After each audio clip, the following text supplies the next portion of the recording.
BRS పార్టీలో మహిళా నేతల మధ్య కొత్త పంచాయతీ మొదలైందా?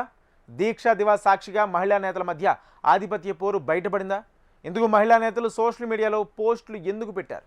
గులాబీ అధిష్టానం మహిళా నేతలను పిలిచి మాట్లాడిందా?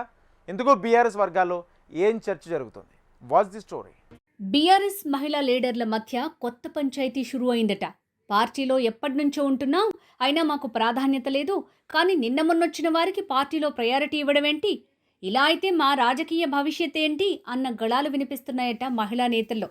ఇన్నాళ్ళు సైలెంట్గా ఉన్న కోల్డ్ వార్ ఒక్కసారిగా దీక్షా దివస్ సాక్షిగా బయటపడింది. పార్టీ పదవులపై మహిళా నేతలు సోషల్ మీడియాలో పోస్టులు పెట్టే వరకు వెళ్లడంతో హాట్ టాపిక్ అయింది. దీంతో ఈ విషయం అధిష్టానం వరకు వెళ్ళింది.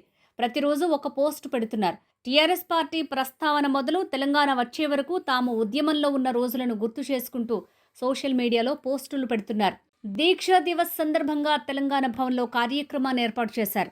దీంతో తెలంగాణ భవన్ వేదికగానే మహిళా నేతల మధ్య ఉన్న అంతర్గత విభేదాలు బయటపడ్డాయి. సరైన సమయం కోసం వేచి చూసిన మహిళా నేతలు సోషల్ మీడియా పోస్టుల ద్వారా తమ అసంతృప్తిని వెళ్లగక్కారు.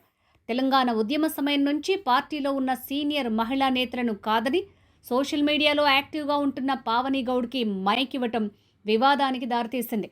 ఇక పావని గౌడ్ని ఉద్యమ నాయకురాలిగా పరిచయం చేయటం మిగిలిన మహిళా నేతలకు ఇబ్బందిగా మారింది. ఇక దీక్షా దివస్ సందర్భంగా జరిగిన పరిణామాలతో సీనియర్ మహిళా నేతలు నొచ్చుకున్నారట. గతంలో తాము తెలంగాణ ఉద్యమంలో పాల్గొన్న సందర్భాలను గుర్తు చేస్తూ సుమిత్రానంద్, శ్రీదేవి, సుశీలారెడ్డి సోషల్ మీడియాలో పోస్టు చేశారు. ఇది కాస్త వైరల్గా మారింది. ఇది గులాబీ అధిష్టానం దృష్టికి వెళ్ళిందట. దీంతో బీఆర్ఎస్ వర్కింగ్ ప్రెసిడెంట్ కేటీఆర్ మహిళా నేతలను పిలిచి మాట్లాడారు. సోషల్ మీడియాలో పోస్టులు ఎందుకు పెట్టారు అనే దానిపై ఆరా తీసినట్టుగా తెలిసింది. ఉద్యమ కాలం నుంచి తాము పార్టీలో ఉంటే కొత్తగా వచ్చిన వాళ్లకు ప్రయారిటీ ఎట్లా ఇస్తున్నారు అని కేటీఆర్ దృష్టికి తీసుకువెళ్లారట.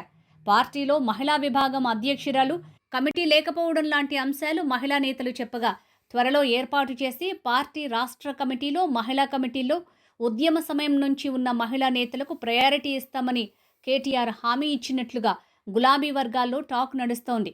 కేటీఆర్ హామీ ఇచ్చిన తర్వాత కూడా సోషల్ మీడియాలో పోస్టులు మాత్రం ఆగటం లేదట. మొత్తానికి గులాబీ పార్టీ మహిళా నేతల మధ్య నెలకొన్న కోల్డ్ వార్ని అధిష్టానం ఏ విధంగా పరిష్కారం చేస్తుందో చూడాలి.